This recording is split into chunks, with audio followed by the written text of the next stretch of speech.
ఆకుమాడికోట village మొత్తం అంతా ఇక్కడ నుంచి కనిపెడుతుంది. ఇక్కడైతే బోర్డు ఉంది.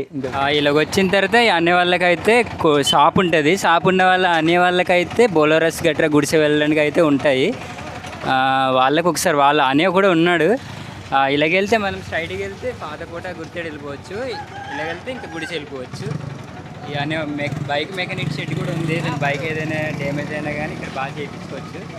అన్న ఉన్నారు. ఒకసారి గుడిసె ట్రావెల్ గురించి చెప్తారు. ఈ ఆకుమడికోట అండి. ఆకుమడికోట నుంచి వెహికల్ ఉంటాయి గుడిసె వెళ్ళడానికి. ఇక్కడి నుంచి 4000 3500 తీసుకుంటారు sir. Gudisa grace land, view point, sun rise point, Pushpa shot, దుంపాల్స వాటర్ ఫాల్స్. ఇక్కడ పక్కనే పెరకవలస కూడా ఉందండి. ఆ పెరకవలస కూడా చిన్న వాటర్ ఫాల్స్ ఉంది. పెరకవలస కూడా చూపిస్తాం. రూములు కూడా అవైలబుల్ ఉంటుంది. ఇక్కడ టెంట్ వేసుకోవడం కూడా అవైలబుల్ ఉంటుంది. 4000కి ఏమేమి చూపిస్తారో చెప్తే. 4000కు గుడిసె, ఓన్లీ గుడిసె. నైట్ స్టే ఉండదండి. నైట్ స్టే కింద చేయాలి. టెంట్లు వేసుకొని క్యాంపింగ్ టెంట్లు. అది సార్.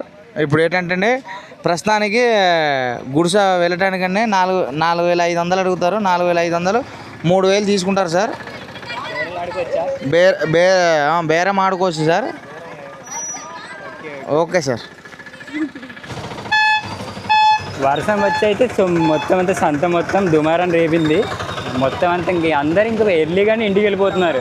ఫుల్ వర్షం, మామూలుగా లేదు. ఇక్కడికి వచ్చిన తర్వాత ఫుల్ వర్షం, ఇంకా గుర్రపాడు అసలు.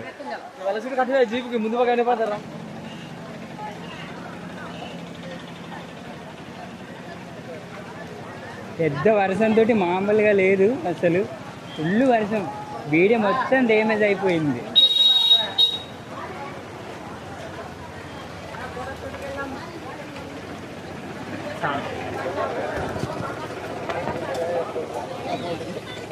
సరాలుగా వర్షం వచ్చింది. ఇంకా చేపల దగ్గర దూరిపోయి ఎలా ఉన్నారు జనాలంతా.